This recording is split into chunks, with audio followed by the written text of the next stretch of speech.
जप ले अपने सतगुरु का नाम, कोई नहीं है इस जग में तेरा क्यों करता है अभिमान। अभी अभी इन्होंने ये शब्द बोला।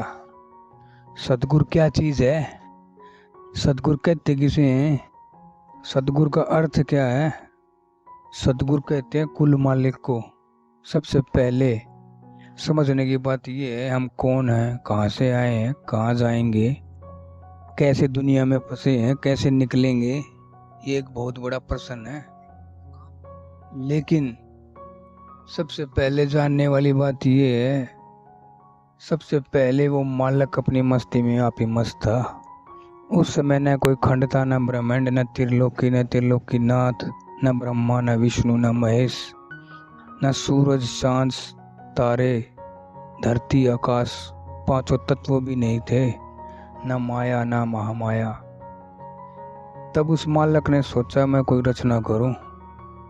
उसने अपनी आवाज से और प्रकाश से पहले 16 ताकतें पैदा की और सचखंड से उठ करके नीचे के सारे लोगों को रच दिया।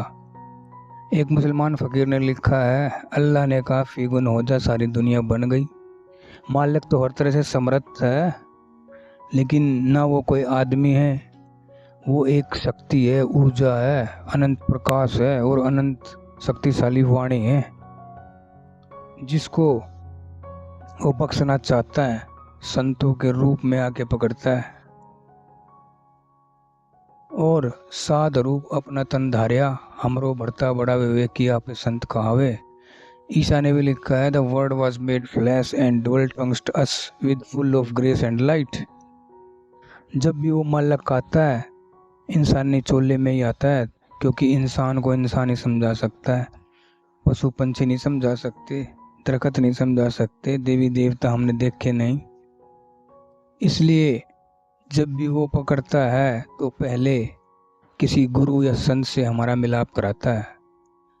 वो संत जो मालिक से मिला हुआ है। फरीद ने लिखा है, उठ फरीदा तू मेला देखन जा, जे कोई बख्शा मिल वैसे तू भी बख्शा जा। अगर कोई मालिक का बख्शा हुआ फकीर जिसने कमाई की है, मालिक की प्रेम और भक्ति को कमाया है, जड़ चेतन की गांठ खोल ली है, अंदर रूहानी मंडलों में गया है, मालिक से मिला हुआ है, अगर वो हमें मिले और मालिक के हुक्म का सिमरन बताएं, हम सिमरन करें, 9 द्वारे छोड़कर 10वें द्वारे में आए, तो जड़ और चेतन की गांठ खुलती है। मन और आत्मा की गांठ खुलने पर मन अपने अंश की तरफ जाता है और आत्मा अपने अंश की तरफ जाती है।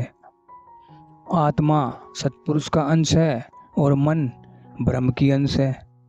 लेकिन ये बातों का मजमून नहीं है, ये करनी का मार्ग है। कथनी छोड़ करनी करे तो कुछ पावे सार, और इनको उपदेश कर भजन करे निष्काम, शरणदास यूं कहते पहुंचे हरि के धाम। तो ये करनी का मार्ग है।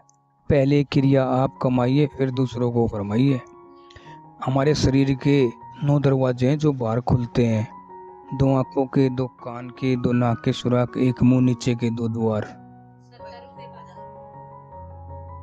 अब सवाल उठता है, मन कहाँ पर है, आत्मा कहाँ पर है?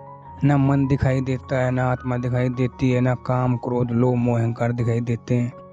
लेकिन जब हम आलती पालती मार के बैठेंगे तो हमारी रूह पैर के अंगूठे से सिमटना आरंभ करेगी और धीरे धीरे 9 दरवाजों को छोड़ती हुई तीसरे तिल पर इकट्ठा हो जाएगी। यहाँ मन और आत्मा बंधे हुए हैं। जो गांठ खुल जाएगी, आत्मा परमात्मा से मिल जाएगी, सारा खेल अपना बन जाएगा। और उस काल और माया ने हमें किस तरीके से फंसाया है। अब काल ने अकाल पुरख की 70 चौकड़ी युग एक बार और 64 चौकड़ी युग एक बार एक टांग पर खड़े होकर भक्ति की। अब वो सतपुरुष मालिक पूछता है, भाई तुझे क्या चाहिए? वो कहता है मुझे एक अलग लोक चाहिए। तो मालिक ने 3 लोक और 14 भवन का राज उसको दे दिया। जैसे हिंदुस्तान में 2 गवर्नमेंट हैं, एक सेंट्रल गवर्नमेंट, एक स्टेट गवर्नमेंट। सेंट्रल गवर्नमेंट ने हरियाणा रच करके खट्टर के हवाले कर दिया, उसने ये हरियाणा का राज चलाना है। इसी प्रकार काल ने पहले आत्माओं को 84 लाख प्रकार के शरीरों में कैद किया और अपना एजेंट मन छोड़ दिया।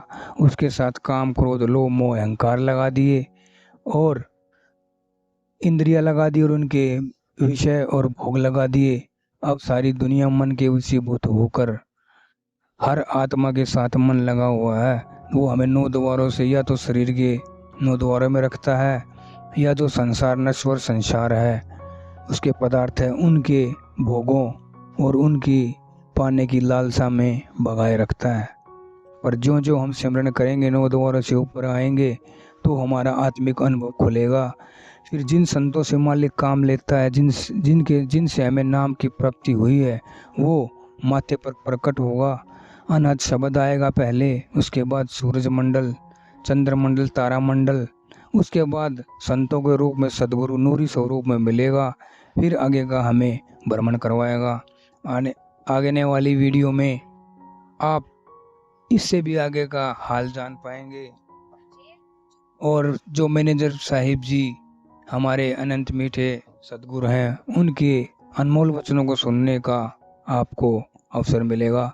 धन धन सदगुरु तेरा ही आसरा। कमेंट्स लिखकर हमें ज़रूर बताएं और लाइक और सब्सक्राइब अवश्य करें। धन धन सदगुरु तेरा ही आसरा।